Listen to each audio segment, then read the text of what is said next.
பிச்சைக்காரன் ஒருவன் ஒரு வீட்டில் சென்று தினமும் பிச்சை எடுத்து வந்தான். அவர்களும் பிச்சை போட்டனர்.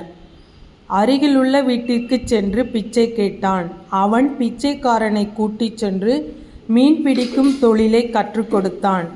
முதலில் தூண்டில் போட்டு மீன் பிடித்த பிச்சைக்காரன் பின்பு வலை போட்டு மீன் பிடிக்கலானான். மீன் பிடித்து தொழில் செய்து மிகவும் பெரிய பணக்காரன் ஆகிவிட்டான். தனக்கு தொழில் கற்றுத்தந்தவரை பார்க்க தாம்பூலத்துடனும் பணக்கட்டுடனும் சென்று அவரை வணங்கினான்.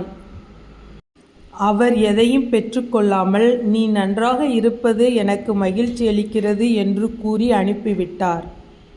இதை பார்த்த பிச்சை போட்டவன் தானும் இனிமேல் பிச்சை போடுவதை விட ஏதாவது ஒரு தொழில் கற்றுக் கொடுப்பதே சிறந்ததென்று எண்ணினான்.